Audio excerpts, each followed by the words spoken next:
But you give her that confession, and I'll kill you. Miles stopped by the apartment door.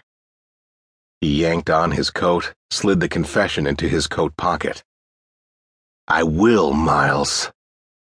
Andy's voice was low, and it prickled Miles' skin, as if an ice cube ran along his ribs. I'll slip a gun into your mouth. I'll pull the trigger. I'll settle the score. Andy paced the kitchen floor, arms crossed, glaring. You go ahead and try.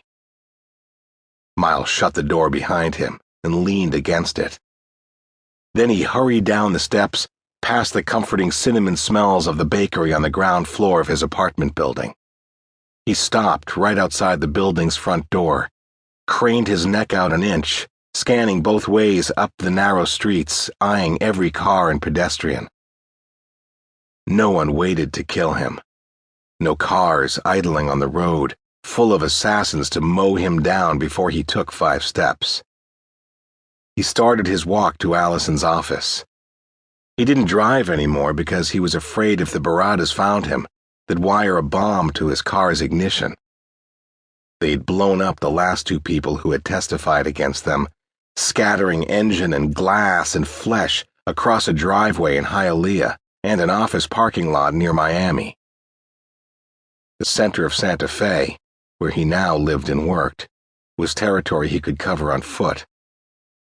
Santa Fe was so much smaller and quieter than the constant revving hum of Miami. He walked through the plaza at the heart of the old city, past the Native Americans spreading turquoise and silver jewelry across black felt mats. He headed up Palace Avenue, past a beautiful young mother pushing a stroller with twin girls under a pink blanket, tourists ambling along an architectural route, joggers huffing in the crisp gray of the mountain morning. Jogging, Miles thought. He should try jogging. Good, healthy exercise to heal all the rot inside him. He glanced over his shoulder twice to see if Andy was following him. No Andy, although it wouldn't take him long to catch up if he decided to press his case. The confession inside his pocket made a soft crinkling sound as he walked, and he smoothed the paper straight with a slide of his finger. The paper would change everything in his life once again. He walked past the stone grandeur of Holy Faith Episcopal Church and the elegant Posada Hotel and Spa. Most of the homes along this stretch of Palace Avenue had been converted into office space. Allison Vance counseled in an old brick Victorian that stood out from the more common adobe-style buildings, its yard dotted with spruce pines and cottonwoods.